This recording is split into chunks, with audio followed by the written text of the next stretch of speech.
So it's all here. The story of our time with the barcode. There is no record of a mistake or an unpleasantness or criticism that is not included in the files here.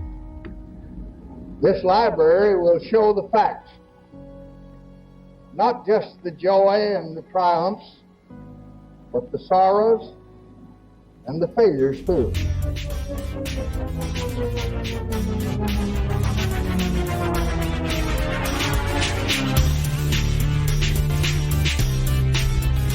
Hello and welcome to Hardie Party of Five and a Half.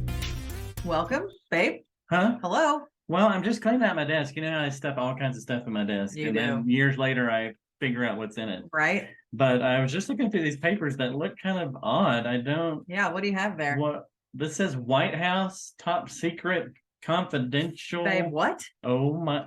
Have we had a president come over that I don't know about? How did these get in my desk? How did those get in What your desk? I need help, babe. I know. We're in serious trouble now. Before Nicolas Cage comes and tracks you down, put those aside because I have just the person that you're going to need. His name is Mark Lawrence. He's the director of the LBJ Library in Austin, Texas. So maybe he can help us figure out. I don't know if he can help us how to figure out how these got in my desk, but what do we do with them now? That's right. And what is the National Archives about? Because we've heard it so much in the news now. That's right. So what is this really all about? Well, if we want to know all about where classified documents should be. Yeah, exactly. And a ton of other things like presidents' wives' dresses and their china and all the things that I find interesting. Listen, we've got just the podcast for you. You're going to love this interview with Mark Lawrence.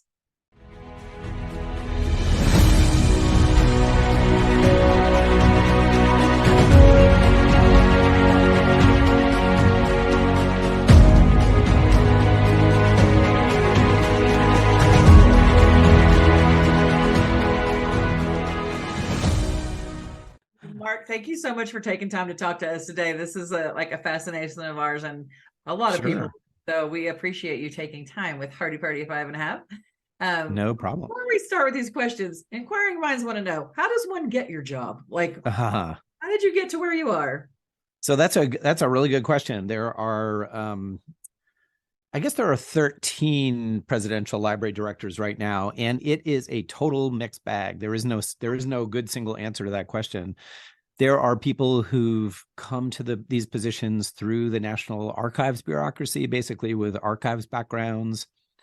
There are people who have worked at other museums and kind of museum administration. And then there's a couple of us like me who are basically academics. Okay.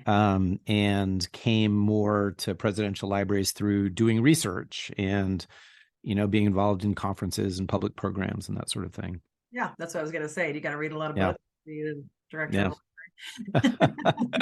In some cases. Well, that's true. Although people think I think one of the reasons why it's sometimes hard to get UT Austin students to come over here is that they think, oh, it's a library, right? It's a place full of books. But, we actually don't have that many books. It's a library in the sense of holding all the original documentary material from the Johnson presidency. Yeah. Well, that's a great thing because like right now we've got a lot of historical documents in the news. Oh my goodness, all the time, every day. Classified documents everywhere. Oh yeah. So what's in your house? No, I'm just kidding. All right. Don't answer that. Or the garage. Yeah, the garage. And do you have a Corvette? So what did people used to do with those before like the presidential libraries? Like what was historically done with his documents? Well, there's no single answer to that either, which is one of the reasons why it's great to have the National Archives and the presidential library system. Presidential materials were understood to be the personal property of the president. And just like with any of our personal property, it tended to get scattered here and there. I mean, some of them set up, libraries or small institutions that might host or even still host some of the papers, but some, were left with family who might, have lost them, or they might have been destroyed by fire or other, problems that came along. Yeah. They might have been sold. So basically, this material tended to get scattered and in many cases lost over the years, which is a sad thing for historians trying to reconstruct the history of those earlier periods. Yeah. Oh, interesting. So where did the idea for the library come? We have all these papers scattered in no organization. So where did the idea for the library come from? The library, so there's a simple answer to that question. The idea for the presidential libraries came from Franklin Roosevelt. I think that's a pretty clear-cut reality. So Franklin Roosevelt decided that it was tragic that all of this material was being scattered and in many cases lost, and decided that he would establish a presidential library that would hold all of his papers from his very, very long presidency and very, very consequential presidency. And, he also set aside the space where this would happen as, part of his estate in Hyde Park, New York.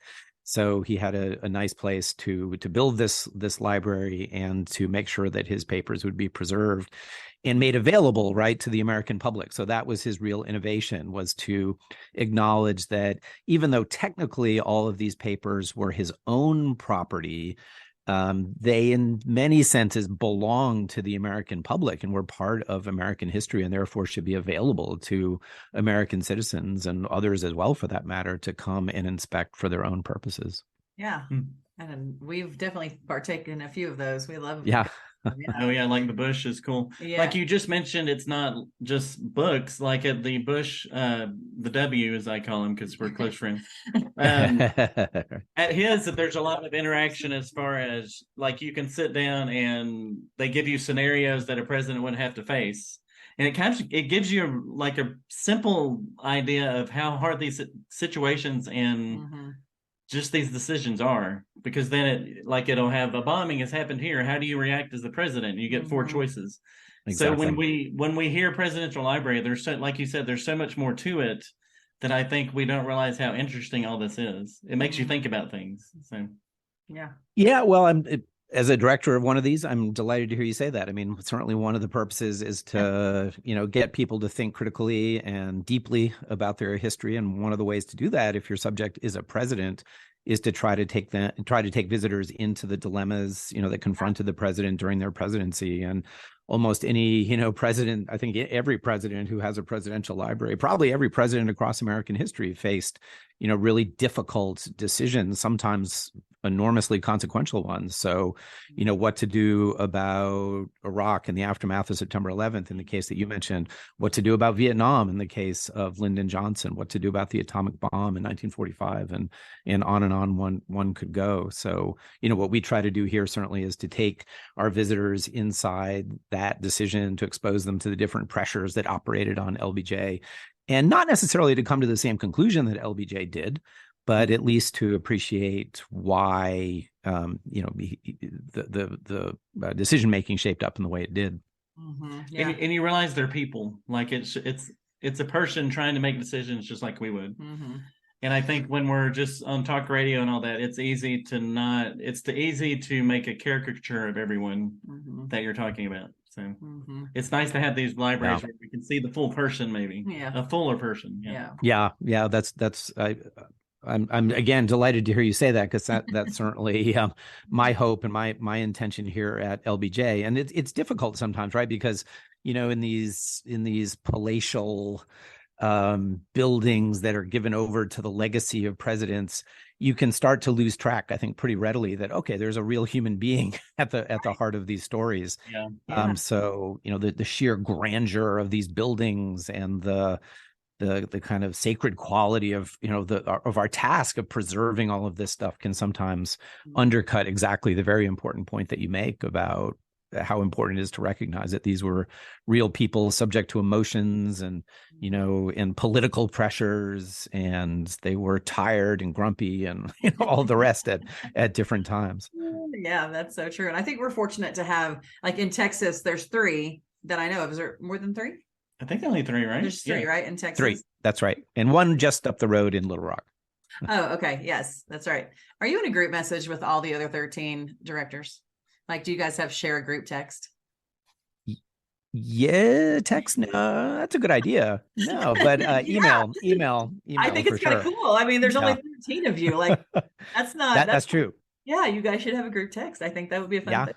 Okay. There's an opening. There are actually, oh man, 2 or 3 openings right now. So it's an even smaller little club than is ideal. But we certainly email all the time, and we meet periodically as well. During the pandemic, we met twice a week, for long stretches of time. So that was one of the real upsides of the pandemic, as far as I'm concerned. I got to know these people much more intimately than I would have if we had just been carrying on as usual. Yeah, for sure. Okay, so who pays for these presidential libraries, and who decides where they get to go? So the president himself, hopefully herself, before too long, will gets to decide where they go. Usually in consultation, of course, with a private foundation that president establishes, usually during the period when they're in office, and that private foundation is usually, is in charge of raising the funds for building the institution. So the short answer to your question is that these institutions are privately funded through the work of a foundation that's established during the presidency, with the goal of establishing a presidential library. And this goes back to the pattern established by Franklin Roosevelt a very long time ago. The institution is then turned over to the federal government to operate on behalf of the American people. Okay, and then they decide where to put it. Or the president decides. The president decides where to put it. Right, exactly. I think, the presidents, of course, are making these decisions based on where they trace their own roots and where they want to leave their legacy. But, I think you can see as well that they make these decisions based on where their institution is most likely to draw visitors and researchers. So unsurprisingly, many of them, at least since the LBJ Library was established, are located on university campuses. I think this is a good partnership in every case where this has panned out, because you have a kind of built-in community of scholars and students who presumably can make use of the records, and will have a deep interest in the public programs and all the other kinds of activities that happen under the roofs typically of presidential libraries. Yeah, for sure. Okay, so the National Archives, we're hearing a lot about it in the news now with all the classified documents and all that. So describe that system to us, and then tell us how the presidential libraries fit into that. So you're right. The presidential. Sorry, can I start that one over? The National Archives has historically been a fairly low profile bureaucracy, and I think that makes everybody happy who's connected to the National Archives, right? This is a thoroughly nonpartisan agency of the executive branch that performs an essentially custodial function for the American people. Basically, the National Archives stores, processes, makes available the documentary record of American history. Right. And National Archives, the National Archives and Records Administration, or NARA, has 40-something facilities scattered across the country. The biggest facility is the headquarters, located just outside Washington, D.C. in College Park, Maryland, although there is also the old National Archives building on the Mall, which is where visitors can go see the Constitution and the Declaration of Independence and other foundational documents. But the National Archives has facilities, as I say, all over the country. Some of these are simply record centers, meaning that they are big warehouses of documents, and they have reading rooms, so researchers or ordinary citizens, for whatever reason, can go there and look at materials that may interest them.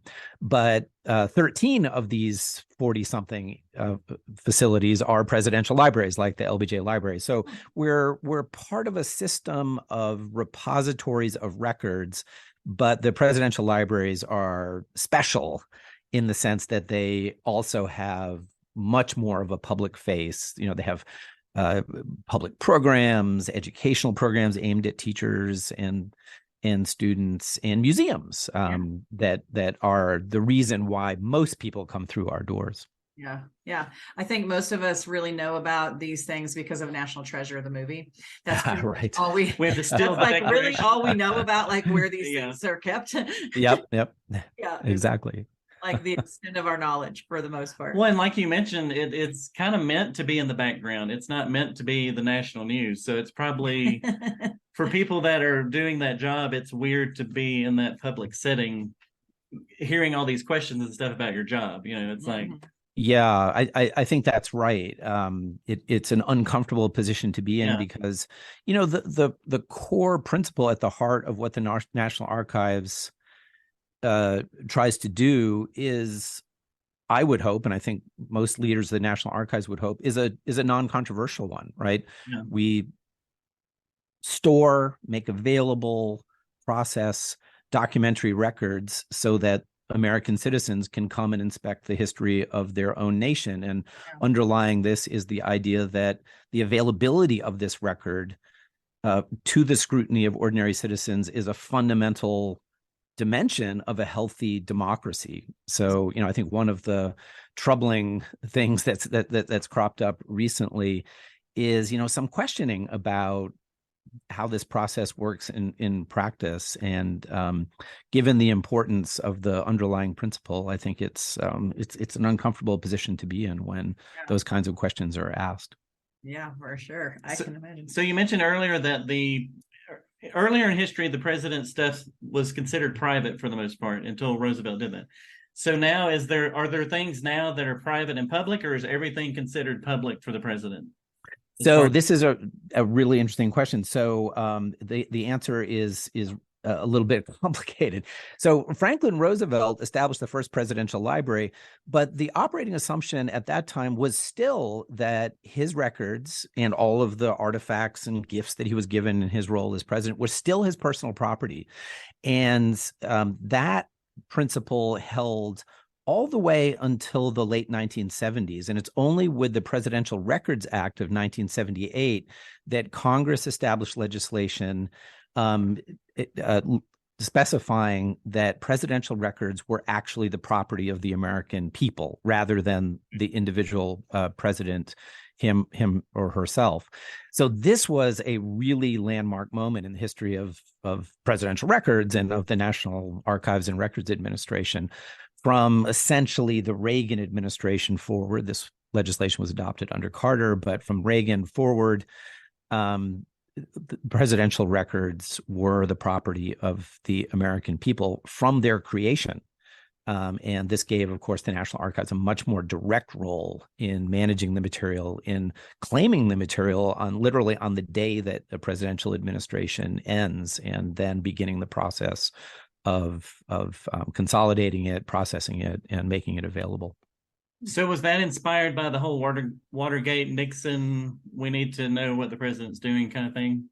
That's exactly right. As in so many arenas of American life, some really profound reforms in the area that we're talking about came about in the late 1970s as a result of Watergate and other events that seem to suggest that some really fundamental reforms were necessary in order to close down opportunities for corruption and mismanagement. Mm-hmm. Makes a lot of sense. Yeah. So the first ladies, have they always been involved in presidential libraries, and how has that changed over time? I think it has always been a significant part of what presidential libraries do. For one thing, the First Lady's materials have, I can't think of an exception, been part of the material that has come to the National Archives and to the presidential libraries as a kind of central part of the record of the administration in question. But First Ladies have also been played up very much so, I think, in the museums, which again is the reason why most people come through the doors to see a presidential library. I think all of them have exhibits. Certainly we do. I can't think of an exception focused on the lives and careers and inputs into the administration of the First Ladies. I think that first ladies have played quite different roles in different administrations, perhaps unsurprisingly. The general trend across probably all of American history, but certainly across the 20th century, has been from a relatively passive first lady, perhaps with responsibilities in the arena of the social life and social activity of the White House, to more engagement with policy questions and more engagement with the political work of the president. There are certainly exceptions. I say that's generally the trend, but we can see Eleanor Roosevelt, maybe the quintessential policy-oriented first lady. She was back in the 1930s and 1940s, whereas Jacqueline Onassis Kennedy, right, was somewhat more comfortable being in the background, at least when it came to policy questions. We've had Nancy Reagan, who had policy ambitions, or Lady Bird Johnson for that matter, but Melania Trump, not so much, right? So there's been some fluctuation, even as I think Americans have come to expect more of their first ladies and take it in stride now that first ladies are out front as political and policy spokespeople for the administration. Yeah. That's funny because when we go to libraries always, or even museums, he beelines towards like the history. He wants to look at the battle scenes and all that stuff. And I'm like, but look at this dress he wore when he was baptized. Yeah, right. The personal person. I'm all about the personal person. You better believe I want to see Melania Trump's clothing up close. Exactly. Yep. Clothing in China is another thing that people love, and with good reason. It's really pretty spectacular. Yeah, I want to see all that. Yep. Okay, so at the start of the episode, we played a clip of when LBJ, the groundbreaking of the museum. And in that, he mentions that he wanted the good and bad to be in the museum, which I think is a good thing. Like you say, we can make these a little too reverential, and you're not a cool person or anything. So LBJ just seems like a really complicated guy. So can you kind of take us into just a snapshot of who this guy was and how that affected his policies in his presidency? You're right that at the dedication of the library 51 years ago, LBJ said, it's all here and we're going to make it available to the American public with the bark off, was his very Texas way of phrasing it. And, that's a slogan we use a lot here at the LBJ Library. I think I can say that everyone who works here is really dedicated to as much openness as we can reasonably have, even while respecting that there are some reasons to keep things secret, either for national security reasons or reasons of privacy. Yeah. But LBJ, you're quite right, was a larger than life figure, enormously complicated. And I think, but there was one characteristic of LBJ's in particular that I think stands out in the minds of every biographer, every historian, no matter where they've come down on his complexities, and that is his persuasiveness. He was enormously persuasive. He knew how to twist people's arms and craft arguments and use inducements and sometimes even threats to get what he wanted. And I think where this shows up most importantly is in his relationship with Congress. So LBJ was, by some measures, the most effective president in all of American history, maybe second to Franklin Roosevelt, in getting legislation adopted, right? Hundreds of bills, many of them profoundly transformative, were approved under LBJ's presidency with his strong support. So here at the LBJ Library, our most iconic object, is a little bit boring, I have to admit, is the signing pen. We have many exhibits throughout the library that is literally a stack of pens, which suggest all of the legislation that LBJ signed. So it's this enormous outpouring of transformative legislation that I think is the most important legacy of the LBJ Library, of the LBJ presidency. And of course, here we're talking about the Civil Rights Act of 1964, the Voting Rights Act of 1965, the Immigration Act, numerous bills connected to education, the environment, this whole array of domestic policy initiatives that we know, and LBJ gave us the lingo to talk about this, as the Great Society. Okay, so you have LBJ, and we know he's kind of the Texas guy, kind of irreverent, you would say. And then you've got John F. Kennedy, who seems like the quintessential Northeastern, little uptight, a little more formal probably. So how did these two guys get along, and after Kennedy was assassinated, how did LBJ kind of take some of that Kennedy legacy with them? And first off, how was their personal relationship as far as that goes? And how did he weave in Kennedy into his own thing? Yeah, really interesting question. So I think that it's clear that JFK chose LBJ as his running mate for purely political reasons. Yeah. JFK understood that he was a Northeasterner. He was perceived, although we could debate whether this was accurate, as kind of a liberal within the Democratic Party. So he really needed a Southerner, someone who is perceived, and again, we could debate whether that was an accurate perception, as a more conservative figure. So LBJ was made to order. He was a very powerful Senate Majority Leader in the late 1950s and very early 1960s. He had a very high public profile. He had himself been mentioned as a presidential contender back in 1956 and then in 1960 as well. So LBJ kind of checked all the boxes. But I think, given the importance of politics in that choice, it's perhaps no surprise that LBJ wasn't the guy that Kennedy was going to go to for advice, on every issue that came down the road. So LBJ was quite frustrated, I think, as vice president by the fact that he was largely marginalized. He was given a few areas where he could, focus his prodigious energies. But the vice presidency were, in some ways, I think many of his biographers would agree, the most frustrating of LBJ's, maybe his entire political career, because he was so marginal from the real action, which was, focused on Kennedy himself and the advisors that JFK prized, and very much including his brother Robert Kennedy, who is someone who LBJ particularly detested, and it was very much mutual. So, LBJ suddenly arrives in the presidency in November of 1963. And, his relationship at that point to the legacy of JFK was really, really complicated. On the one hand, JFK was very popular. In fact, he had become significantly more popular during his presidency. So LBJ had to be really careful, right, to try to use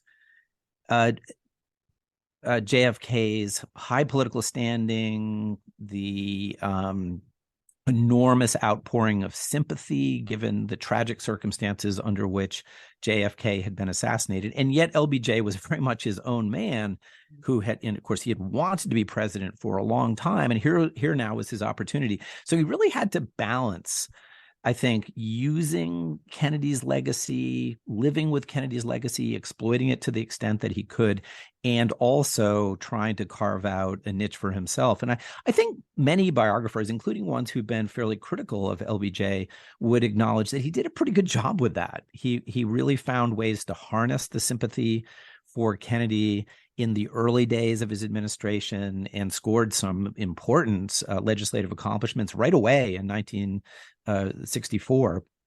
But over time, LBJ was able to step out from under JFK's shadow and really, especially after his sweeping presidential victory in 1964, kind of, establish himself as the dominant figure, and really to get people to think of the Johnson presidency as a true Johnson presidency and not just a continuation of the Kennedy presidency. Yeah. Well, and when you talk about that stuff, my mind goes to sports teams, because we like to think like our favorite teams that are really good and do great things. We like to think everybody likes each other and, they're just all great friends. But when we hear about it, most of the time there's strife and there's people don't like each other and you'd rather not be. But I think at the same time, that friction is what helps you do good things. It helps you move forward, I think. So like you described with Kennedy and LBJ, they're like, we don't really like each other, but we're going to make I think there's something to be said for that. Absolutely. And even during LBJ's presidency after the assassination, I think LBJ was very good at at finding ways to build coalitions Yeah. on whatever the issue of the moment might be, whether it was civil rights or poverty or education or immigration. So he took and there may be a lesson for our own time in this, he took it as a given that, look, people in Congress, Americans, may not like each other, certainly don't agree with each other on policy questions across the board at all times. But on any given issue, there are opportunities to create coalitions. You can find points of commonality among people who at first glance might not look like they have that much in common. And I think LBJ's real skill, again, going back to his persuasive abilities, was to cobble together winning coalitions, very much bipartisan coalitions, on a shifting array of issues, especially in 1964 and 1965, when he was really riding high. Yeah, that's true. I think we could use a little more of that these Yeah, days. that's a good lesson for us. Yeah, for sure. So visiting the library, the presidential library, what can somebody expect? Like, give us just a couple of highlights of like your favorite things. You told us about the pen. The pens, right. Yeah. And I do acknowledge that that's a little bit boring. So yes, we have we have more exciting things than that. I think the centerpiece in terms of our artifacts, the centerpiece of our museum is the desk on which the Voting Rights Act of 1965 was signed. It is literally in the center of our museum. When recently Nancy Pelosi, the vice president, other dignitaries have come to the library, that's where they want to have their photo taken. And that suits us very nicely, because I think that voting rights desk really is symbolically the core of what Lyndon Johnson stood for, at least in the domestic arena. But we have other really interesting items. We have a moon rock. LBJ was, as many Americans know, maybe one of the things that every American knows best about LBJ, was very much involved in the space program, the Apollo program. And he wasn't president when, Neil Armstrong walked on the moon, but it was clear that LBJ had an awful lot to do with making that event happen. And so, unsurprisingly, we have a moon rock, which is not a large piece of rock, but is nevertheless pretty cool. Yeah. And I think one of our prized possessions. But you mentioned earlier the First Lady's clothing and the china and that sort of thing. We have an ample supply of those types of objects as well, which are very, very popular with our visitors. Yeah, that's nice. Okay, we're gonna put you on the spot now. We're gonna do the little ranking. We ask you a few things for you. We're gonna take LBJ out of it because we know it's the best. Of course. We need to go there. So below LBJ, what are your personal top 3 presidential libraries, and why do you like them? All right, yeah, you're going to get me in trouble with my trying to get with my colleagues all fired up. Yeah, exactly. Well, I'm going to say probably at the top of that list, after LBJ, of course, would be the Reagan Library, and the reason for that, I mean, I suppose there are several reasons. I mean, the material there is so rich and largely unexplored because a lot of it has become available only in recent times. A lot of good work still to be done on the Reagan presidency. But the museum is really spectacular. It's huge, for one thing. It's the biggest museum in the system. It has Air Force One in it, right? That tells you how big it is. People can see Ronald Reagan's 747 in that exhibit. And by the way, the setting in this beautiful part of California is just so spectacular that alone is worth going there for. Yeah. So I think I'd put that at the top of the list. I'd also certainly put the Kennedy Library pretty high up there. In some ways, architecturally, it reminds me a little bit of the LBJ Library, but where it differs from LBJ is its setting on Boston Harbor. Really beautiful spot right at the edge of the water, which I think is appropriate given JFK's origins and his time he spent on Cape Cod, his love of sailing and all the rest. I think I'd put that in second place. And the other one I would mention is the Truman Library in Independence, Missouri. Maybe not the most exciting town in the world, but a very interesting town without question. But the reason I would put that on my list is because the museum exhibit at the Truman Library has just been renovated. It was finished actually during the pandemic, so that in a sense was well timed because the building was closed for some time while they installed new exhibits. But it's really amazing. It's really state of the art when it comes to museum technology, museum design. So I would strongly urge anyone who's interested in presidential libraries to check that one out. One of the oldest museums in the system is also now one of the most cutting edge. Huh, that's really Okay, cool. this is great because Yeah. if we're close to one when we're traveling, we try to go to one. Yeah. So now these are at the top of our list. Right. Yeah. Yeah. I don't think you'll be disappointed. I think a lot of folks might agree that those are top three. We went to California just over Christmas, but we had our two boys with us, and they had a whole slew of things they want. We were going to a Charger game, Laker game. We couldn't fit in the presidential. But honestly, we probably don't want to go with them. Honestly, we want to be able to to kind of savor it more. To savor, yeah, exactly. Fair enough. So we need to. For many years we've been checking off baseball stadiums off our list, but I think they do sell those little pop charts where you just scratch off the stadiums. They need that for the presidential library if they don't have it already. That is a selling point. There's a passport that I think we stole this idea from the National Park Service, honestly. Yes. There is a passport that people buy these things. Yeah, I think our kids had one and they were doing the monuments. Yeah, we did. Yep. Yeah. And so I think exactly. Need to get the passport. We're going to start stamping them off. Yeah, that's right. Well, you got to come to this part of the country first because I think we have the densest cluster of libraries. We've been fortunate enough to see a few of those. So, Mark, thank you so much for talking to us today. This has been a fascinating conversation. I have learned so much from you, and I appreciate all that you do for history and keeping things alive and making things accessible to us. So we just thank you for spending time with us this morning. It's been a great conversation. Totally my pleasure. Thanks so much for having me. Well, do you know what to do with those documents now? Well, my first thought was to burn them. but I think maybe I should just take them to Mark and let him put them where they need to be. That's right. I think he can figure it out. I think that's probably the best idea. I really love that interview with him because I just feel like I learned so much more, and it made me want to go out and go to all of them. We really need to check those off our list. We need to get a passport and start punching those off. We've kind of done it informally, but we need to make it more of a formal trip thing that we're doing. And I love that when we leave, there's something for both of us there, even though you're way more into the history side and I'm more into the emotional connection side, that when we leave, it's hey, I learned all of this. And you're hey, I learned all of this. And then we put it together and look at all the things we learned. I know, it's pretty cool. It's pretty amazing.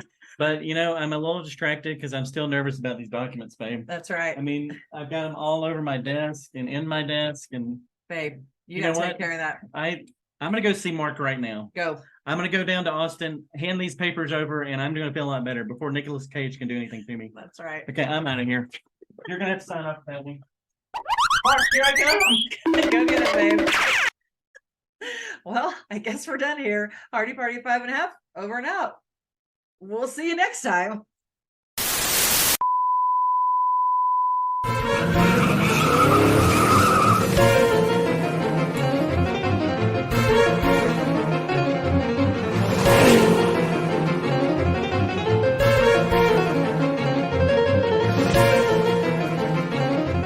Okay, I've made it to LBJ Library. I cannot wait to go in, and I cannot wait to get this to Mark. So the weight of all these classified documents will be off my shoulders. The LBJ Library is located on the campus of the University of Texas at Austin. It was dedicated in 1971 and is one of 13 presidential libraries now open. The library houses 45 million pages of historical documents. Let's go in and see what we got. LBJ was a force of nature. It was just a human dynamo. If you walked in the room, you would know it if your eyes were closed and your back was turned.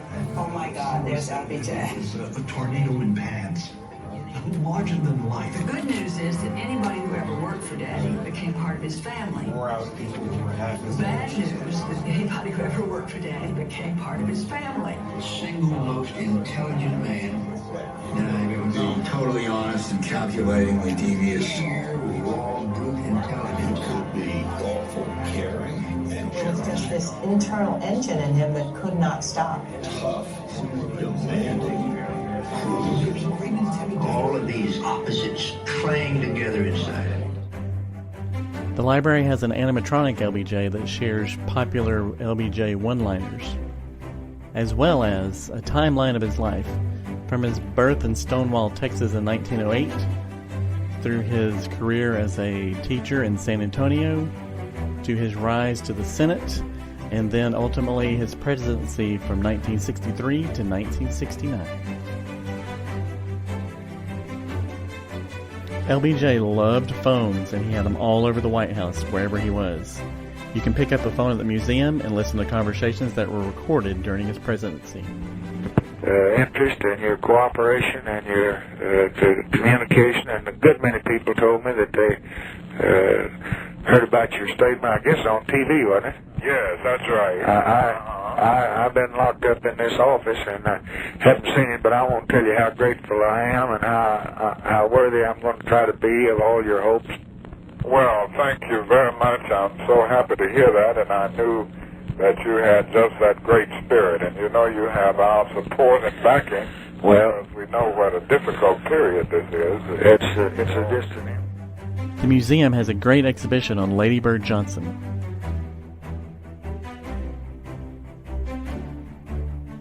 She was the first lady to interact directly with Congress, and she employed her own press secretary.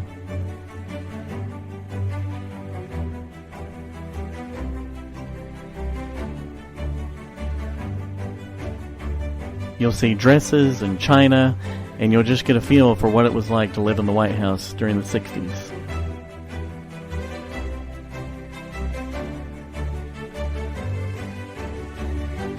You can even walk through her personal office in the museum. She also campaigned heavily for her husband and went all across the country drumming up support for him. She was also an advocate for beautifying the nation's cities and highways. After LBJ saw that Harry Truman had his own Oval Office in his museum, LBJ had to have his own. It's a 7/8 mock-up of his Oval Office.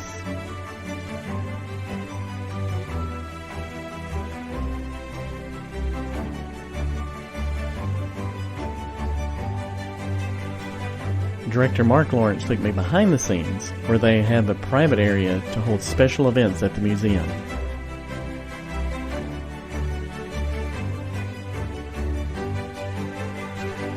From the awe-inspiring atrium area, you can see the 5 floors stuffed with presidential documents.